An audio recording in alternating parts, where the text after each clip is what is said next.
Consider the incredible learning journey of a toddler.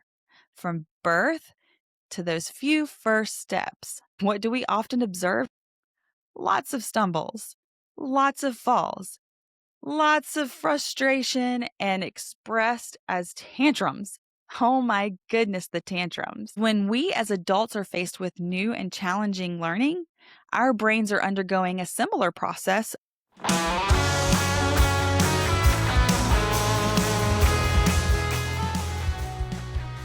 Do you want to build unshakable confidence and authentic authority without operating at a constant level 10 intensity that exhausts your impact? Hey, I'm Dr. Leslie Davis, vocal leadership and communication coach. I discovered a strategy to help you develop a voice that builds trust and radiates authority without being a jerk. If you're a Christian business owner ready to learn how to build trust and authority with your voice, grab your hot toddy and a journal and let's make the shift. Neuroplasticity is the brain's incredible ability to reorganize itself by creating new connections between brain cells or neurons throughout our lives. Our brain has this amazing superpower to constantly adapt and rewire itself. This isn't just a theoretical idea, it's actually happening all of the time, especially when we encounter something new or challenging. It's in this state of challenge that our brains are actively building those new connections necessary for learning and mastering new skills. It shows us that intelligence and our abilities are not set in stone. Our brains are constantly evolving. Every time we learn something new or struggle with something difficult, we are literally changing the structure of our brains. Think back to when you first learned to drive a car. Remember that feeling of being overwhelmed? Shifting gears, checking mirrors, the pressure of the road. You likely felt frustrated, maybe even a little anxious. It probably felt incredibly complex and maybe even a bit scary. You had to consciously think about every single step. But think about driving now. For many of us, it's become second nature. You get in the car. You don't have to consciously think about every single step. You just do it. That is the beauty of neuroplasticity's work. Your brain, through practice and repetition, literally rewired itself to make this once overwhelming task feel automatic. And this same incredible ability is at play in the brains of our students every single day as they encounter new and challenging material. Understanding this helps us to frame their struggles as a sign that their brains are actively engaging in this rewiring process. Now, while challenge is crucial for neuroplastic growth, we also need to acknowledge the role of stress. When stress associated with learning becomes overwhelming and isn't properly managed, it can actually hinder this amazing ability of the brain to adapt and learn. High levels of stress can lead to anxiety and essentially put the brakes on the brain's ability to form those new connections effectively.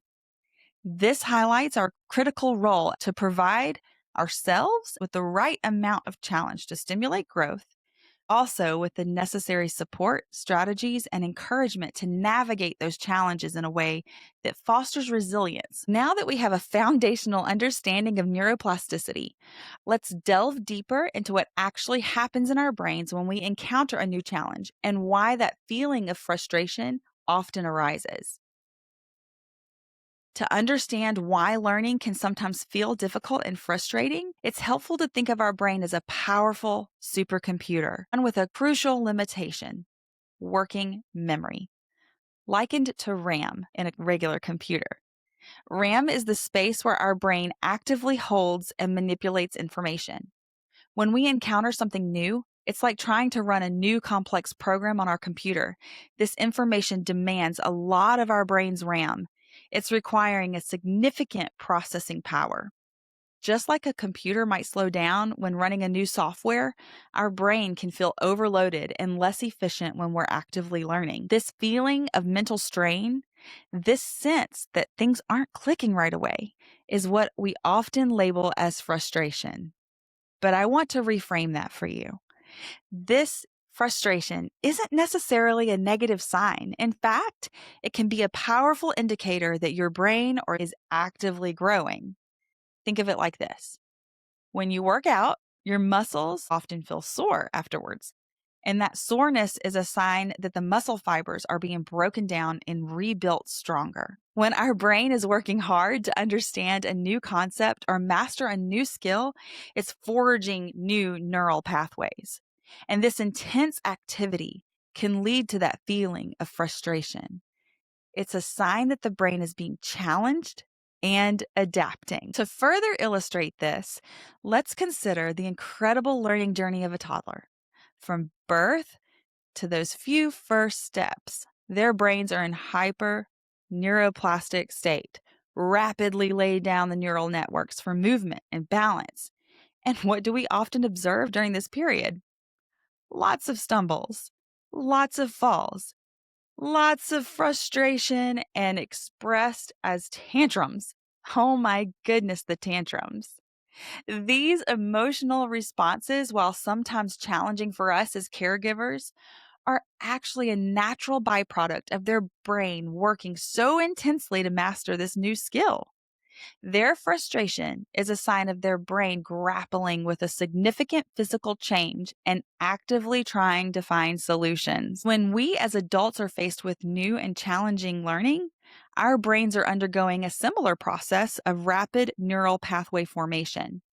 And just like the toddler, this intense brain activity can trigger similar emotional responses within us.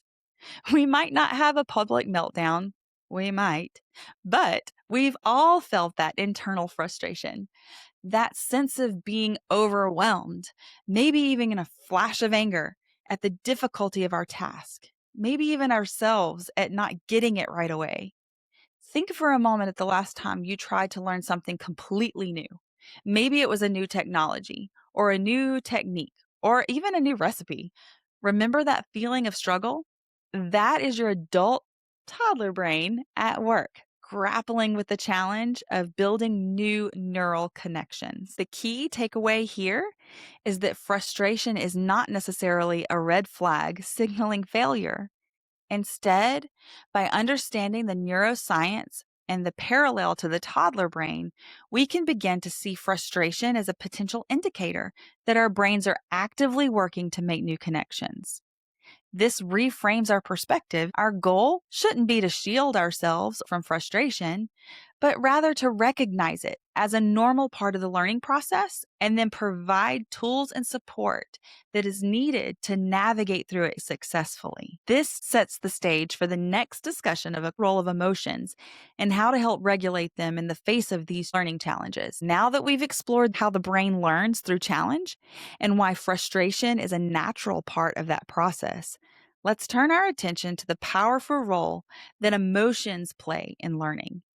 Specifically, we'll examine the stress cycle and how it can either enhance or hinder our ability to learn. Learning involves confronting the unknown, which our brains perceive as a challenge. This triggers the cascade of physiological responses known as the stress cycle. This cycle is our body's built-in mechanism for responding to perceived threats or demanding situations. When we encounter a challenge, whether it's a difficult math problem, a complex reading assignment, or even the social stress of performing in class, our brain activates this response. It releases stress hormones like cortisol and adrenaline, which prepare us for action to either fight or flee from the situation. In the short term, this response can be helpful, sharpening our focus and providing a burst of energy. However, we'll see. The key is what happens after the initial response. To truly understand why completing the stress cycle is so critical, let's look at the wisdom of the natural world. Imagine a rabbit peacefully foraging when suddenly a wolf appears. In that split second, her entire system is mobilized for survival. Her brain doesn't engage in debate analysis. It triggers an immediate and powerful physical response.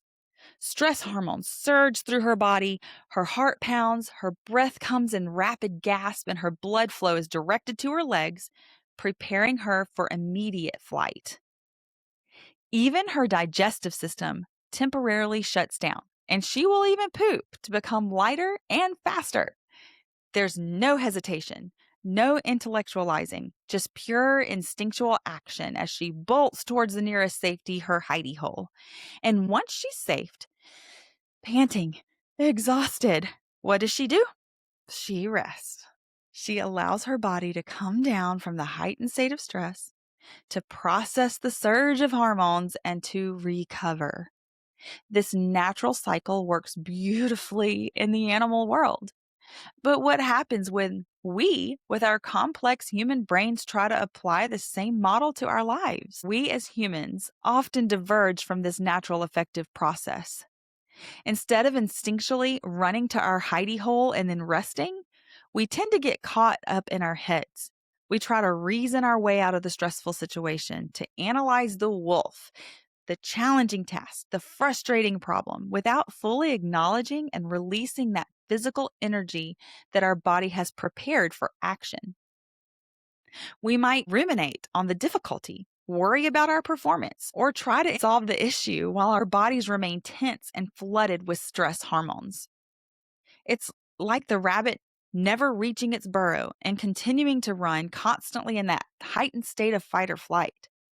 This trapped physical energy is coupled with the ongoing release of stress hormones. Without a physical outlet, it is a key contributor to the feelings of anxiety, chronic stress, and ultimately hinders our ability to learn and think clearly. It's vital for us to recognize that this is the very same stress cycle that is at play in our own lives. Think about those challenging staff meetings, those difficult conversations with parents, the constant pressure of deadlines and administrative tasks.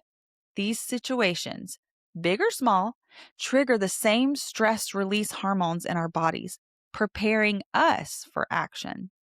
If we can't find a healthy way to complete this stress cycle, we can become trapped in a state of chronic stress and anxiety.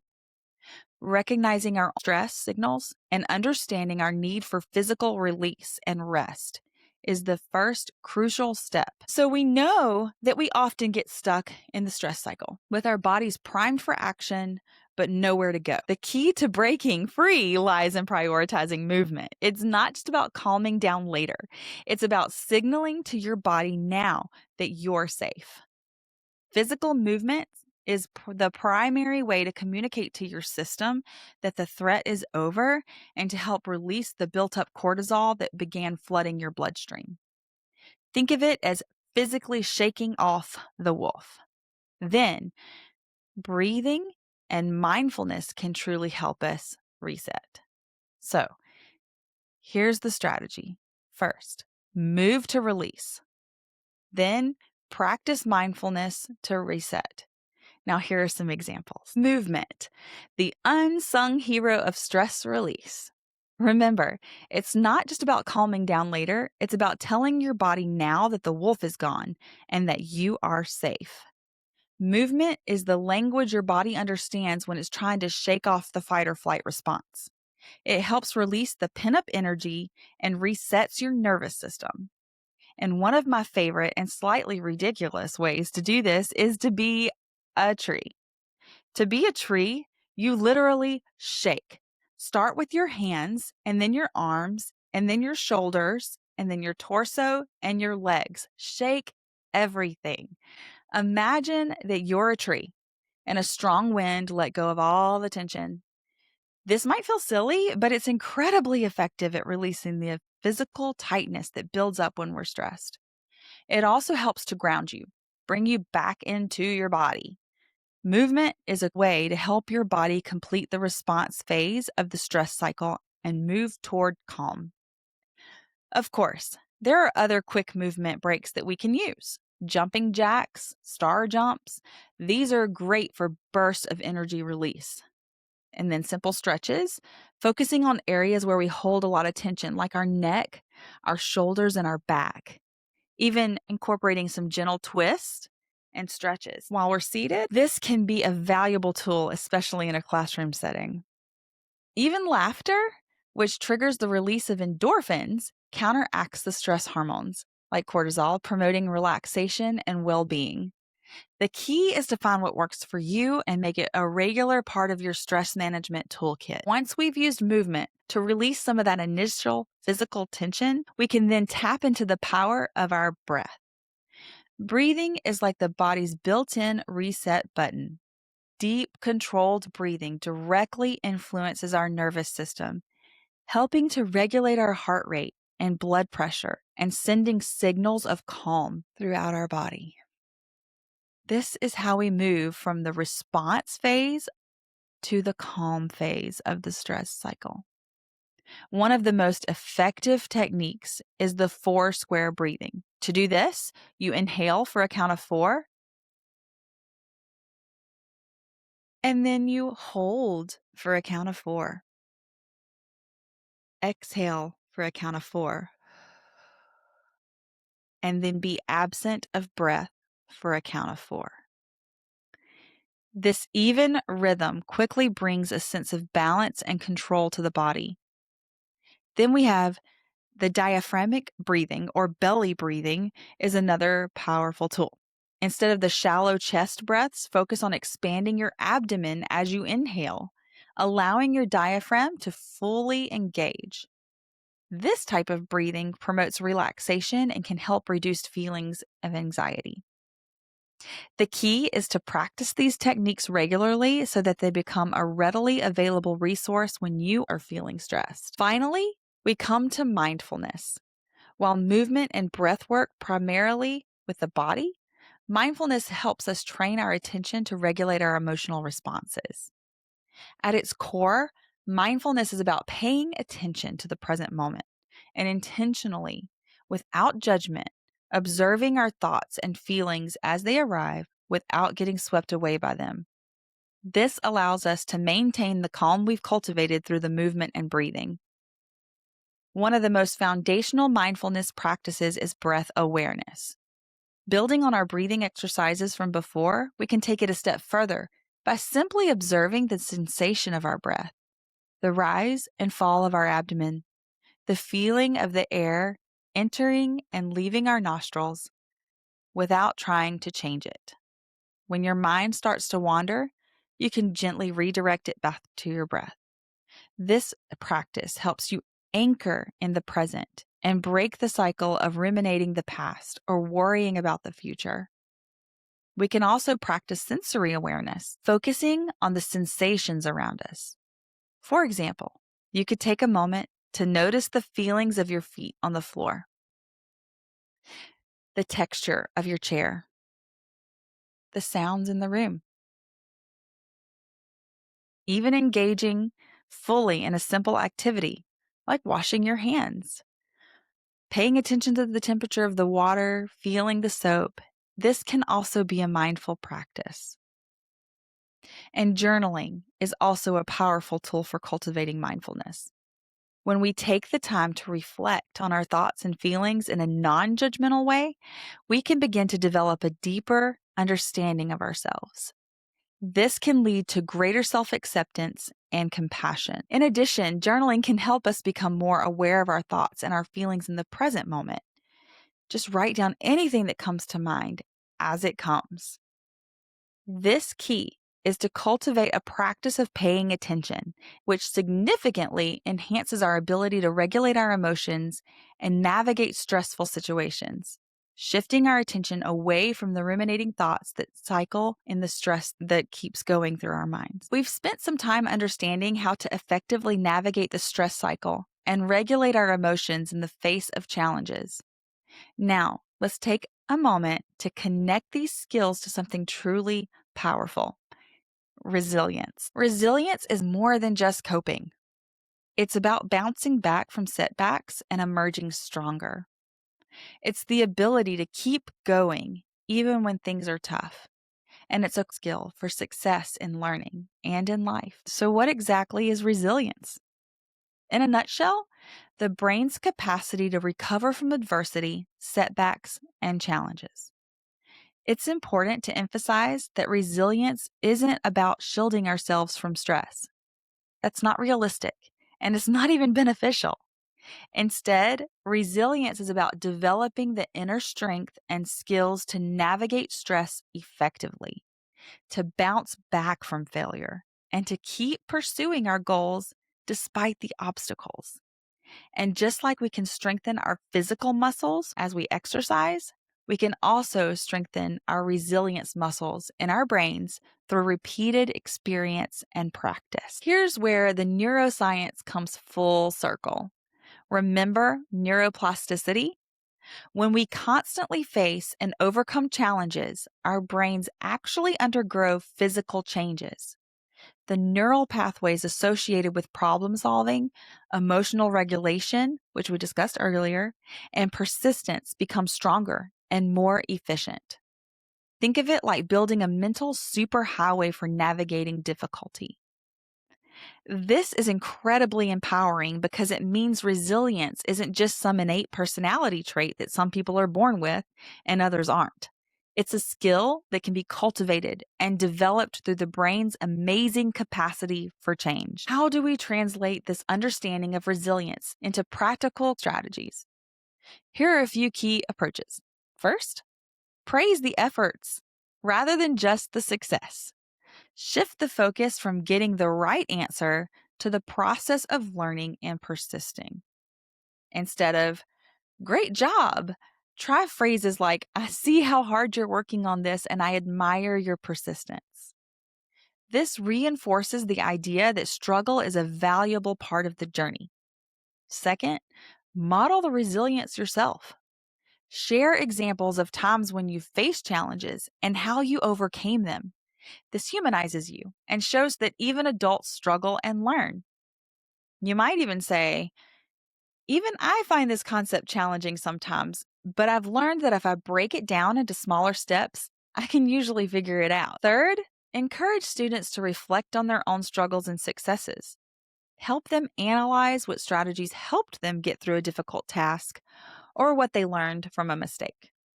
This metacognitive process strengthens their awareness of their own resilience and empowers them to face the future challenges with greater confidence. We've spent the last few slides exploring how resilience is a skill that can be developed, a skill that's deeply connected to the brain's ability to change and adapt. Let's take this understanding a step further and connect resilience to two skills that are essential for academic success, also for navigating the complexities of life, problem solving, and leadership. Think about it. A resilient brain is inherently more effective at problem solving. Why? Because resilience provides the mental fortitude to persist even when faced with a significant obstacle. When you're resilient, you're less likely to give up on the first sign of difficulty. You're more likely to think creatively, to explore multiple solutions, even when you're under pressure. You're better at adapting unexpected changes in circumstances, and you're able to learn from your mistakes and setbacks, viewing them as valuable learning experiences. These are all critical components of effective problem solving. Resilience is also a cornerstone of effective leadership. True leaders are not those who avoid challenges, but those who possess the inner strength to persevere through adversity. They need the capacity to make sound decisions, even when facing immense pressure. They must be able to inspire and motivate others to keep going in the face of setbacks. And perhaps, most importantly in our rapidly changing world, leaders need the agility to adapt to change and navigate uncertainty. All of these leadership qualities are deeply intertwined with the ability to bounce back, to learn, to grow from challenging experiences with resilience. So, how do we cultivate these vital connections, problem solving, and leadership in our students? How do we give them opportunities to practice and develop these skills? Let's consider a few practical approaches. One powerful approach is to incorporate scenario-based challenges with realistic problems to solve, whether it's a simulated conflict, a situation, a resource allocated dilemma, or a complex ethical issue. We've uncovered a lot of ground today. And I want to emphasize that these concepts are not just theoretical. They're relevant to our own well being as educators, as well as to the growth of our students. We started by exploring neuroplasticity, the empowering idea that change is always possible. We learned that challenge and, yes, even frustration are not enemies, but integral parts of the learning process. And let's be real. That includes the often frustrating process of learning new technologies. We unpacked the stress cycle, understanding that it's a natural response that we must actively complete it to avoid getting stuck in a chronic state of stress. We equipped ourselves with tools, movement, breath, mindfulness to navigate that cycle effectively. And all of this leads to resilience, that incredible ability to bounce back stronger. Remember, resilience isn't just about helping our students. It's about cultivating our own strength, our own capacity to persevere, both in the classroom and in the face of the many demands of the profession, including the ever-evolving world of educational technology. Let's be honest, teaching is a demanding profession. We face constant challenges from student behavior to administrative burdens to the emotional toll of caring deeply.